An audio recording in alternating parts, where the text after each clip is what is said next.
ஒரு ஜாதக கட்டத்தில இப்ப பார்த்தீங்கன்னா, உங்களுக்கு சந்திரன் ஏதோ தாக்கத்தில இருக்கு. Some kind of affliction with the moon எடுத்தீங்கன்னா, எப்படி தெரியும்? ஆஃப் கோர்ஸ் ஜோதிடர் செக் பண்ணுவாங்க. ஆனா, உங்களுக்கு சந்திரன் தாக்கத்தில இருந்துச்சுன்னா, இந்த மைண்ட் செட்ன்னு ஒரு அக்ரோனிம் இருக்கு. அதாவது இந்த மைண்ட் செட் MINDSET என்னன்னு உங்களுக்கு சொல்லிடுறேன் இப்ப. அதெல்லாம் உங்களுக்கு இருந்துச்சுன்னா, தென் கண்டிப்பாக உங்களுக்கு சந்திரன் தாக்கத்தில இருக்குன்னு அர்த்தம். அதுக்கு சில பரிகாரங்களுக்கு நீங்க ஜோதிடர நாட வேண்டும். First of all M. M வந்து உங்களோட மூட் ஸ்விங்ஸ். உங்களோட உணர்வுகள், உணர்ச்சிகள் எப்பயுமே கட்டுப்பாடு அதுக்கு நிலை இல்லாத இருக்கும். திடீர்னு கோவம், திடீர்னு சோகம், திடீர்னு எரிச்சல், திடீர்னு ஒரேடியா சந்தோஷமா இருக்கிறது. இந்த மாதிரி ஒரு நிலை இல்லாத ஒரு மூட் ஸ்விங்ஸ் மாரி. ஆஃப் கோர்ஸ் இதில வந்து நெறைய உறவுகள் சம்மந்தப்பட்ட பிரச்சனைகள் வரும். அதான் சொல்றாங்க, சந்திரன் இந்த மாரி நிலையில இருந்துச்சுன்னா, சந்திரன் தாக்கத்தில இருந்துச்சுன்னா, திருமண பிரச்சனை வரும், குடும்பத்தில இருக்கிற பிரச்சனை, ஆஃபீஸில பிரச்சனை. ஏன்? பிகாஸ் இந்த மூட் ஸ்விங்ஸ் நம்பர் 1.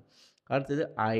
ஐ வந்து உங்களோட இன்செக்யூரிட்டி. இது ரொம்ப வேணாம் சொல்றதுக்கு. அதாவது உங்களோட எண்ணங்கள் எல்லாமே எப்பயோ ஏதோ ஒரு தாழ்வான நிலையில நெனைக்கிற மாரி, மத்தவங்க எல்லாம் ஒரே நல்லா இருக்கிற மாரி, ரிசென்ட்ஃபுல் ஃபீலிங்ஸு அதெல்லாம் அதோட ஃபேமிலி தான். இந்த இன்செக்யூரிட்டியோட ஃபேமிலி தான் அதெல்லாம். அதாவது எப்பயுமே உங்கள ஒரு தாழ்வா நெனைக்கிற மாதிரி இருக்கு. ஸோ மத்தவங்க சொல்றது ஈஸியா கேட்டுக்குவீங்க. உங்களுக்குன்னு தனியா ஒரு கிரியேட்டிவிட்டி, உங்களுக்குன்னு தனியா ஒரு முயற்சி அந்த மாரி எடுக்கிறதுக்கு எப்பயுமே ரிஸ்க் எடுக்க பயப்படுவீங்க. இதெல்லாம் வந்து சார்ட் ஆஃப் இன்செக்யூரிட்டி உள்ள அதோட கேரக்டரிஸ்டிக்ஸு. அடுத்தது நெகட்டிவ் தாட்ஸ். இது ரொம்ப சொல்ல வேண்டாம். Over thinking.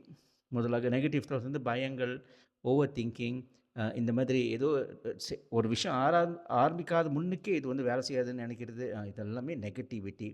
டி வந்து டிஸ்டர்ப் ஸ்லீப். தூக்கம் என்ற ஒரு பிரச்சனை. சில பேருக்கு இன்சாம்னியா அது இதுன்னு இருக்கு. சில பேருக்கு வந்து அதாவது எவ்வளோ டயர்டா இருந்தா கூட கொஞ்சம் நேரம் தான் தூங்க முடியுது. சில பேருக்கு தூக்கம் என்ற ஒரு விஷயம் கிடைச்சாலே அவ்வளோ சந்தோஷம் அவங்களுக்கு. தூக்கம் என்ற விஷயம் அவங்களுக்கு கிடைக்க மாட்டுது. நடுவுல எந்திச்சு உட்காந்துக்கிறது, அந்த மாதிரிலாம் இருக்கிறது. So disturb sleep. MIND முடிஞ்சுது. அடுத்தது SET. எஸ் வந்து ஸ்ட்ரெயின்ட் ரிலேஷன்ஷிப். அதாவது முக்கியமா தாய், அம்மாக்கு ஏதோ ஒரு பிரச்சனை. உங்களுக்கும் அம்மாக்கும் ஏதோ ஒரு மன வருத்தமா இருக்கலாம். இல்ல ஏதோ ஒரு ஒரு ஸ்ட்ரெயின் ரிலேஷன்ஷிப் உங்களுக்கும் அம்மாக்கும் இருக்கிற ஏதோ ஒரு பிரச்சனை இருக்கு. வந்துக்கிட்டு தான் இருக்கும் அப்பப்ப. ரைட். அடுத்தது emotional instability.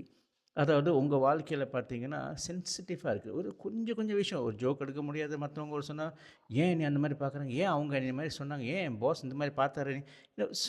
The smallest thing the smallest thing கூட உங்களுக்கு you feel very sensitive about it. அதனால நம்ம வாழ்க்கையில பார்த்தீங்கன்னா, அது ஒரு சாமானிய நிலையில தான் இருக்க முடியும்.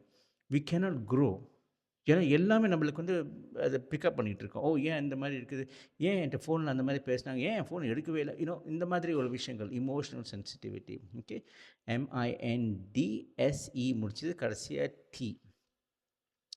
T is your trouble in decision making process. Trouble in decision making process. அதாவது இன்டிசைசிவ்னஸ். ஒரு முடிவு எடுத்தோமா, அதில வந்து முதல்ல நல்லா யோசிச்சு தான் முடிவு எடுக்கணும். ஓகேயா? முடிவு எடுத்தாச்சா, அதில வர விளைவுகள் அப்புறம் பார்த்துக்க வேண்டியது தான். முடிவு எடுத்து நான் பண்ணிட்டேனே, போச்சுடா எனக்கு அந்த ப்ராஜெக்ட் கிடைக்குமா? எனக்கு இத பண்ணிட்டேனே, இவங்க ஒத்துக்குவாங்களா? எனக்கு இது சரியாகுமா? எனக்கு அது நடக்குமா? நடக்காதா? என்று உங்களே போட்டு குழப்பிக்கிறது தான்.